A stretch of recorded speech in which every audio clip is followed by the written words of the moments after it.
Om Namo Bhagavate Vasudevaya. Om Namo Bhagavate Vasudevaya.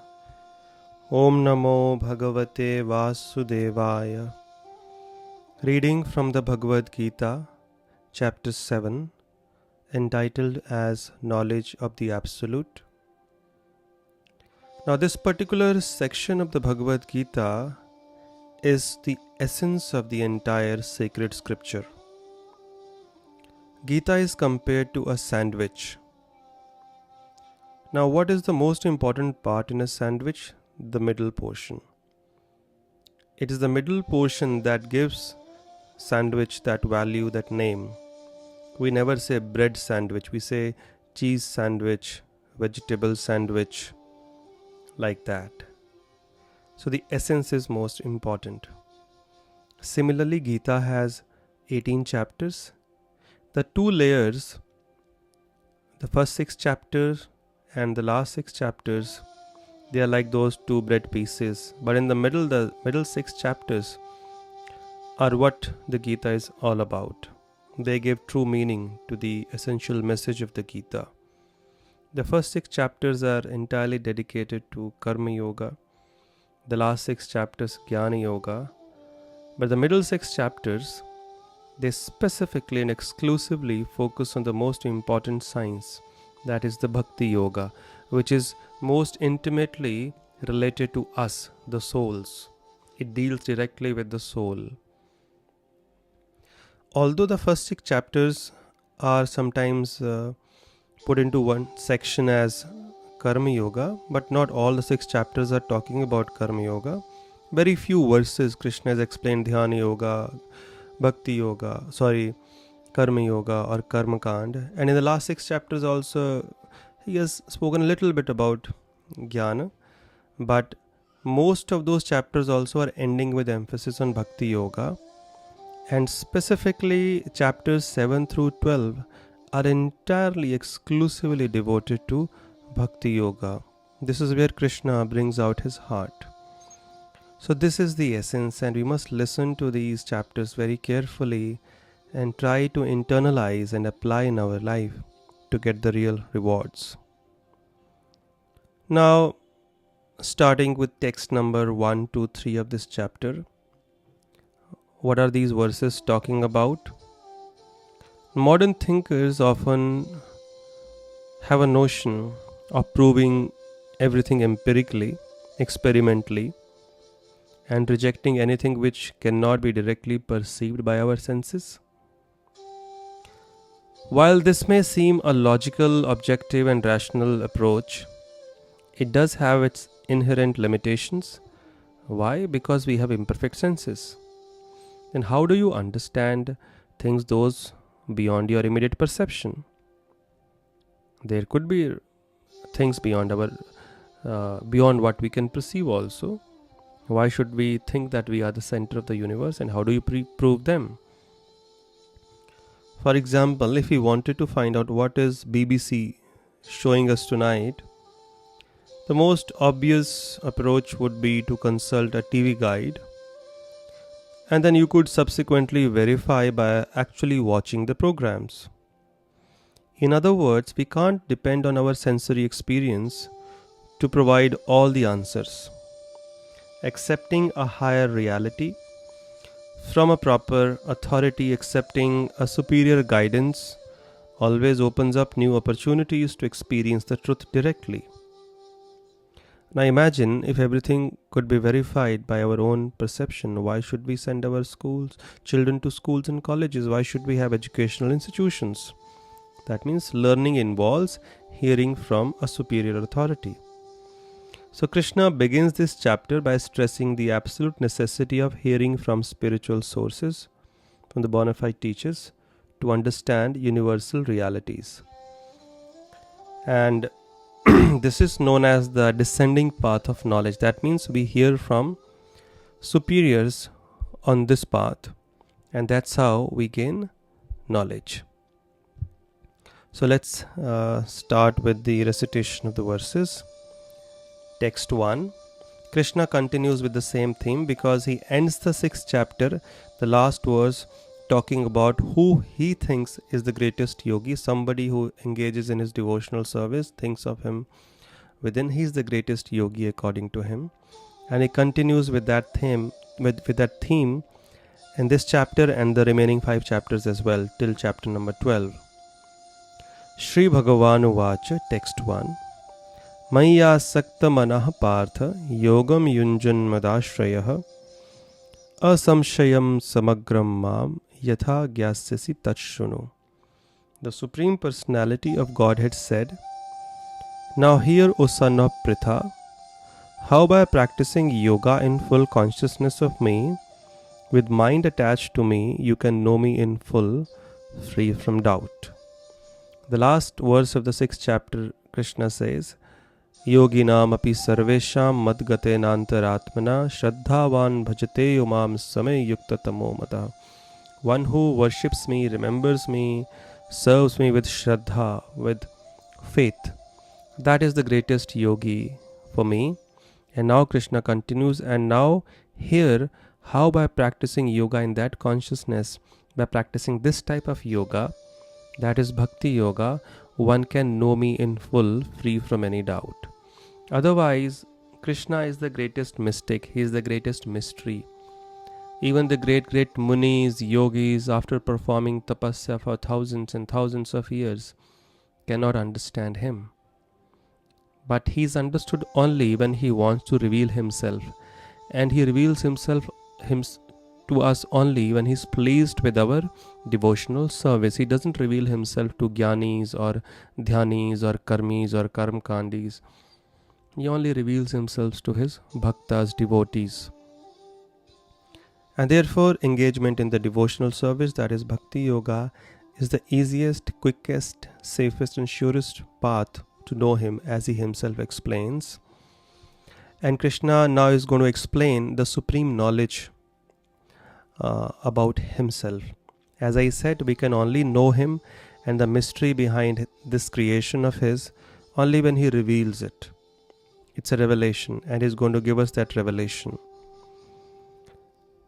He says, Jnanam teham savijnanam idam vakshyami asheshatah yaj gyatva neha bhuyo anyaj gyatavyam avashishyate.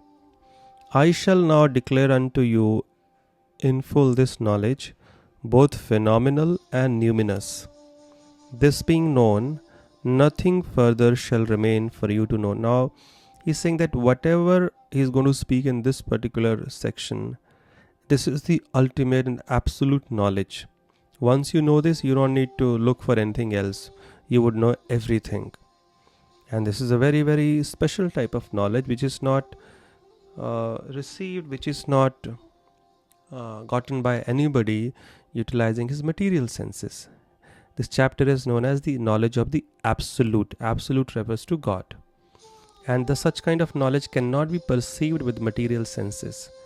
One of the names of God or Krishna is Adhokshaja, Adha Akshaja, somebody who is beyond the material senses. So somebody who is beyond the material senses, how can he be understood by the method of experimentation which involves our senses? So only when he reveals himself. Just like if you want to know about my favorite food, my favorite color, my favorite place to visit, you can go on guessing, you can judge based on how I look, what I speak. But ultimately the most perfect source of knowledge is when I speak about myself, my likes and dislikes, and whatever I have made, I have created. The Creator knows about his creation more than anything else, more than anybody else. And now Krishna is going to reveal the truth about himself, because unless he reveals, nobody can know him. He says, very important verse of the Gita, text 3 of chapter number 7, Manushyanam sahasreshu kaschid yatati siddhaye yatatam api siddhanam kaschin ma vetti tattvataha. So if you find it is very difficult to understand God, or some people who think that they can understand God and that's why they have the arrogance to find faults with his actions, to judge him based on what he has done, then for such people this verse is very important. Krishna says, out of many thousands among men, one may endeavor for perfection, and of those who have achieved perfection, hardly one knows me in truth. That's how rare it is to understand God. So we should never ever judge God's activities because we cannot understand with our limited sense perception, our limited intelligence. So when you hear about a particular pastime, Leela of the Lord, particular activity performed by the Lord, and if you find it very, very weird, strange, so instead of becoming arrogant, oh, he did this, he did that, we should become humble, thinking that, oh, I am so fallen, I am so less intelligent that I cannot understand what the Lord has done and why he has done it. So instead of becoming arrogant, we become humble, knowing that we can't understand him, we don't know him fully. And then second step is we go to somebody who can reveal the truth to us. So Krishna only reveals the truth about himself and his activities to his devotees. So we should approach a bona fide devotee of the Lord who can explain things, who can explain the tattva, the truth behind his appearance and activities, which he has already mentioned in chapter number 4, are divine, not mundane. So we should not try to impose our mundane consciousness on God's activities. So only a very, very real soul can understand him. So it's very, very special. So we cannot judge living on a surface. We have to go deep. Now Krishna is going to explain further knowledge about himself. That is the absolute. Bhumirapo analo vayuhu kham mano buddhire vacha ahankara iti yamme bhinna prakritir ashtada. Earth, water, fire, air, ether, mind, intelligence and false ego, all together these 8 constitute my separated material energies. Now if somebody has a question, who has made this world? Or some people think this has come into this world has come into being by chance. To them this is the answer. Earth, water, fire, air, ether, mind, intelligence and false ego. Everything present within the creation is made up of only these 8 elements. Earth, water, fire, air, ether, mind, intelligence and false ego. The first 5 are the gross elements, and the intelligence and false ego and mind, they are the subtle elements. So, and then these are material elements. In the next verse Krishna says, Apariyam itastvanyam prakritim vidhi me param jiva bhuta mahabaho yayedam dharyate jagat. Besides these, O mighty armed Arjuna, there is another superior energy of mine which comprises the living entities who are exploiting the resources of this material inferior nature. He is referring to the souls, that means us. So, the creation is made up of only these elements, either earth, water, fire, intelligence, mind, ego, false ego, water, ether, 5 gross elements. And then, but these are matter, these are elements, they have no power of their own. So to move them, to make them active, we need the presence of the soul. So that is us. So the creation is running with the combination of these 8 gross elements and gross and subtle elements, and then the spiritual element, that is the soul, that is us.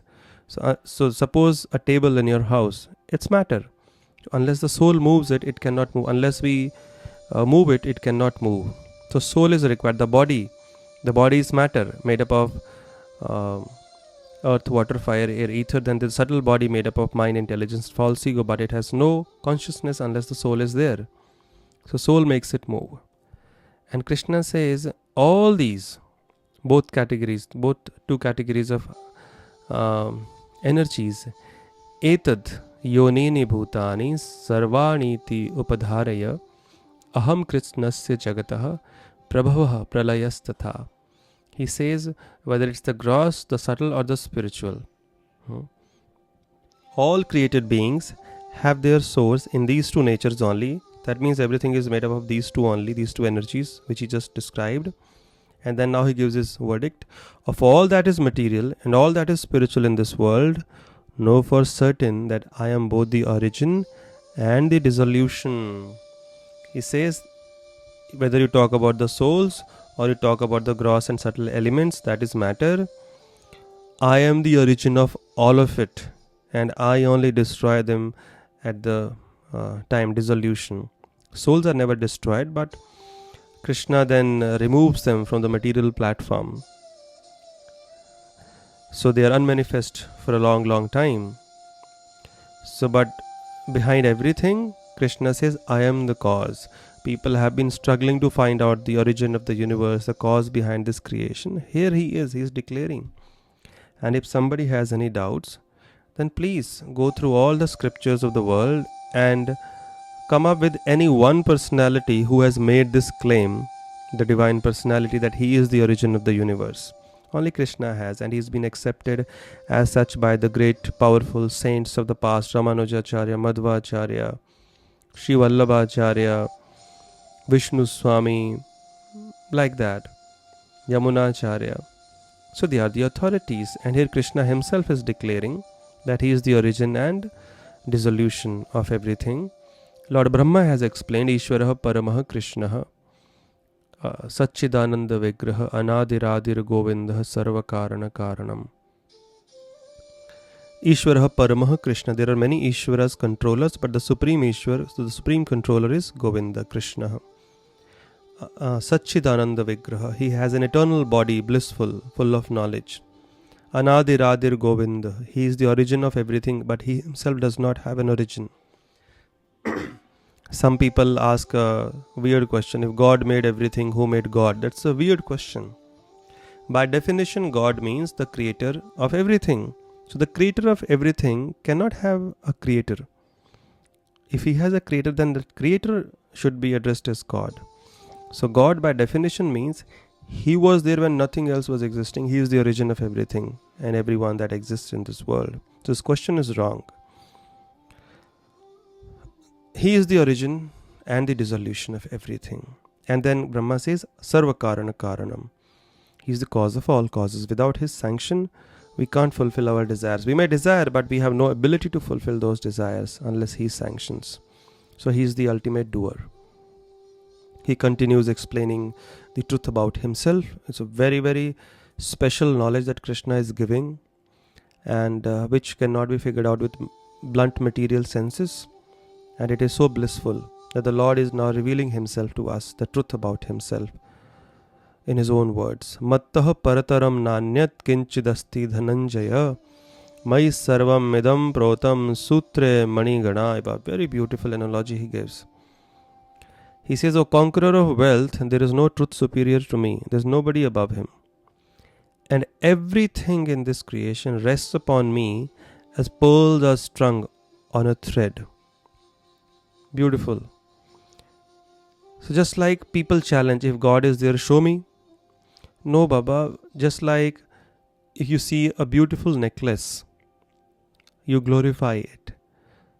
And it is so systematically done. But what is holding those pearls together? What is making this pearl beautiful? It's the thread. But is the thread seen? No. A person with common sense understands that if the pearls are together and they're looking so beautiful, it is a thread which is holding them together. If the thread is not there, even though it's not visible, the necklace would lose its beauty, its existence altogether. Similarly, we do not have to see God to accept his existence. Just by seeing such beautiful phenomena taking place in the world, the seasons changing cyclically, you sow a seed and a huge tree comes out of it, and then you sow a seed, a beautiful rose comes out of it with such intricate patterns and fragrance, three-dimensional structure. If somebody makes a painting of a rose, we cannot believe that it has come by chance. If somebody makes a rose out of ragazine, nobody says that it has come by chance. But the real rose, people think has come by chance. There's no God behind it. There's no creator. There's no brain behind it. How is that possible? To make a painting of a rose which has very little features, to make a rose of paper or ragazine needs a person, a brain behind it. So why shouldn't there be a supreme brain behind somebody who makes a real rose? It's with so many features. And you see so much beauty within the creation. To make even the smallest pinhead, we need a brain behind it, a person behind it. And you mean to say, people who make such argument, there is no God, you mean to say that's a whole beautiful creation, including you and me, and all of us, have come into existence without any creator behind it? That's absurd. So we have to question our own logic. So if everything is happening so systematically within the creation, seasons changing cyclically, there are so many laws of gravity, laws of reflection, and you see the sun rising and sun setting every day. So there is so much system present, all the planets moving in their orbits, they are not changing their orbits, there's no collision. To put one satellite in space, we need so many brains working behind it for many years, spending billions of dollars. And you mean to say that to put the planets in space, which are much, much heavier than any satellite, there's no brain behind it? No, there is a supreme brain behind it. So just by seeing the beautiful creation, we can understand there must be a wonderful creator behind it. And who is that? Krishna is saying he is that personality, whether we believe it or not. Nobody else has made this claim. Krishna is making, Brahma is making. And then so many saints in the past have claimed this, how Krishna is that supreme Lord. And here he is himself revealing. Everything is resting upon him, just like pearls are strung on a thread. So like that, Krishna is going to continue explaining the truth about himself, and which is so blissful to know. And out of gratitude, we thank him for revealing himself, because if he doesn't, nobody would know him. And if nobody knows him, our good fortune will not be created.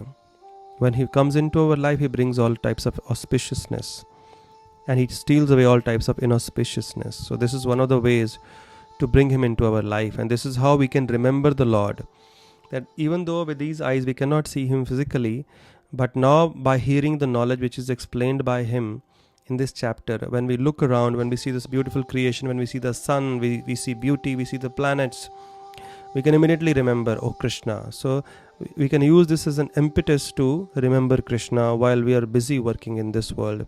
And the more we remember him, the more our hearts get purified. The more our hearts get purified, the more we know him. And the more we know him, the more we become purified. The more our love for him develops. And the more then we develop the eyes, the real eyes, to see him and perceive these truths in reality, which cannot be perceived at this moment with these eyes or these senses. Thank you very much. Hare Krishna.